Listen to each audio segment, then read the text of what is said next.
Ouais, super. Il y a la neige qui est en train d'arriver. Je vais vite aller bouffer mes 5 tablettes de chocolat puis commencer à hiberner.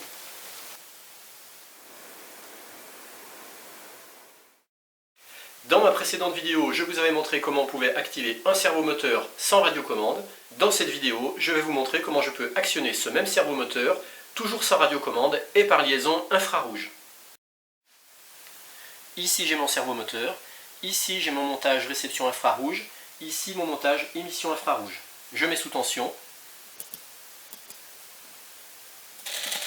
Alors comme vous pouvez le voir, mon dispositif est loin d'être performant, j'ai une portée de moins d'1 mètre, mon cerveau frétille, et en plus il faut que je sois quasiment dans l'obscurité, parce que dès que j'ai des infrarouges ambiants, ça empêche le dispositif de fonctionner.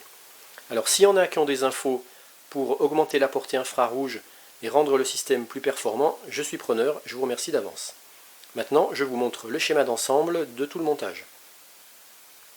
Voici le schéma de ce montage. Sur cette partie-là, on a la partie émetteur, et cette partie-là, c'est le récepteur avec le cerveau qui est ici. Côté émission, on retrouve ici le NE555, qui est branché encore différemment de la fois d'avant et de mes précédents montages. Le condensateur de 100 nanofarad, il va se décharger à travers une résistance de 130 kΩ. Le temps de décharge du condensateur va fixer le temps de période basse dans le signal. Et puis ce condensateur va se charger à travers ce circuit-là, donc soit celui-là, comme ça, là. Et le temps de charge va fixer la durée de la période de la partie haute.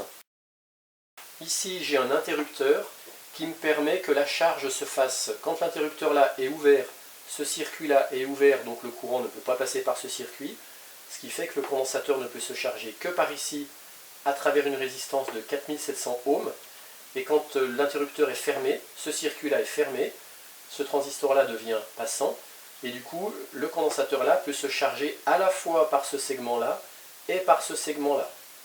Et en fait, c'est avec cet interrupteur-là que j'arrive à faire varier ma largeur de signal haut, puisque quand l'interrupteur-là est ouvert, la charge ne se fait que par ce segment-là à une certaine vitesse, et quand cet interrupteur-là est fermé, la charge se fait par les deux segments, ce qui fait que la charge est plus rapide. Ça revient à me rétrécir la largeur du signal haut, qui correspond à peu près à 1 milliseconde. Puis quand l'interrupteur-là est ouvert, la charge ne peut se faire qu'à travers ce segment-là, ce qui correspond à un signal haut qui fait à peu près 1,5 millisecondes, puisque le temps de charge est un tout petit peu plus long. Ensuite, ici, je viens brancher une porte haie qui renvoie un signal à un transistor qui commande mon circuit de puissance pour mes 2 LED infrarouges. Ce sont donc ces 2 LED infrarouges qui vont envoyer le signal émis par le NE555, signal infrarouge qui sera reçu ici au niveau de la photodiode de ce deuxième montage que je vais vous expliquer juste après. Alors sur cette partie-là, qu'est-ce que je peux vous dire ? Je passe par une porte haie, parce que toute l'astuce consiste à devoir, c'est ce que j'ai mis ici, je dois prélever un signal de tension sans consommer de courant, sinon je fausse la fréquence d'oscillation du circuit. Parce qu'en effet, si je ne mettais pas une porte haie et que le signal là, je l'envoie directement ici à la base de ce transistor pour piloter mes LED en cadencement avec l'oscillation du NE555, et bien forcément ça prélèverait du courant, et en prélevant du courant, le condensateur là se chargerait moins vite. Et donc ça changerait la fréquence d'oscillation de l'ensemble. Je me disais comment je peux arriver à contourner cette difficulté. Il faut que j'arrive à retransmettre un signal sans prélever de courant. Et bien du coup je prélève simplement une tension avec une porte haie, ce qui fait que quand j'ai 5 volts ici, 5 volts là, et bien ici j'ai du 5 volts et je me sers de ce petit courant 5 volts pour piloter ce transistor qui lui envoie un courant de puissance qui commande ces 2 LED infrarouges à travers une résistance de 10 ohms. Cette résistance est nécessaire pour limiter le courant qui passe à travers les LED infrarouges, puisque les LED infrarouges, elles sont en maximum en 100 mA, 1,35 volts. Donc ça me permet d'avoir à peu près ici 3,5 volts, ici 1,30, 1,5 volts, et un courant de 100 mA. C'est pour ça qu'il me faut une résistance de 10 ohms.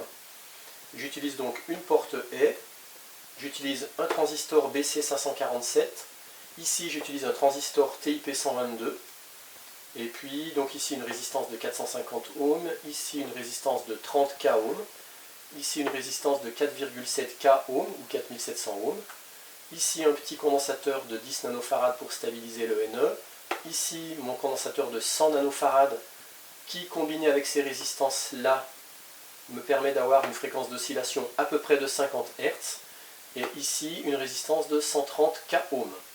Donc voilà pour la partie émission. Alors une question, j'ai trouvé ce schéma, cette partie-là sur internet, je ne sais pas pourquoi il faut passer par un transistor, et pourquoi il ne faut pas mettre tout simplement un interrupteur ici, sans avoir de transistor. J'ai fait comme c'était marqué sur le schéma internet, je ne sais pas vraiment pourquoi il fallait un transistor ici. Concernant la partie réception, ici j'alimente de façon séparée le cerveau et ce petit montage là de façon à limiter les parasites. Ensuite, le signal infrarouge il arrive ici au niveau de la photodiode.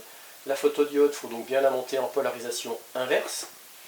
On a l'alimentation du plus ici, une résistance de 67 ohms pour limiter le courant traversant la photodiode, et de façon à ce que la photodiode soit aussi à la bonne tension.